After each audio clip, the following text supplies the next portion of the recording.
Alors que s'achève notre parcours résurrectionnel, Paul, au chapitre 15, récapitule pour les Corinthiens le cœur de notre foi. La résurrection est en son centre et elle est vaine si les humains ne ressuscitent pas.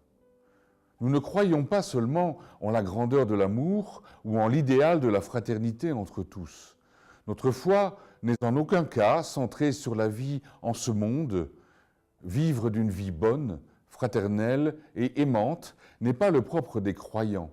L'athée peut avoir une vie qui en tout point plaît à Dieu, puisqu'il dit lui-même n'avoir pas besoin qu'on lui rende un culte. Notre foi est centrée sur la résurrection du Christ. Il faut que les morts reviennent à la vie, sinon toute la religion chrétienne s'effondre. Tout est alors perdu, le salut, la vie éternelle, notre place en Dieu et le pardon des fautes. Rien de cela n'arrivera, la vie n'a plus de sens qu'ici-bas et nous sommes livrés à nous-mêmes. S'il n'y a pas de résurrection des morts, alors le Christ n'est pas lui-même chemin vers Dieu. Au mieux, il se réduit à un sage sur cette terre comme il y en a tant. Il faut que les morts ressuscitent, sinon le christianisme n'est plus une religion, mais un humanisme, une sagesse parmi d'autres. À quoi bon chercher à nous élever corps et âme vers Dieu si notre foi est vaine et se réduit à un art de vivre ensemble? Avec Paul, mangeons et buvons, puisque demain nous mourrons.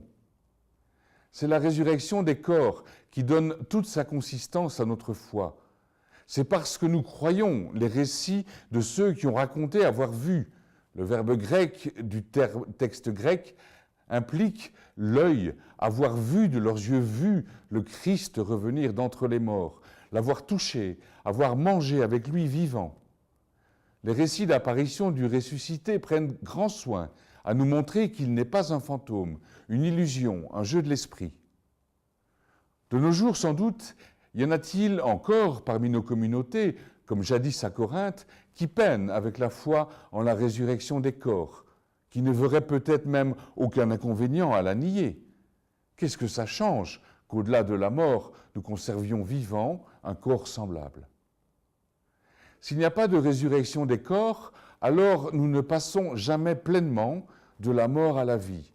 Notre espérance est vaine et notre foi c'est du vent.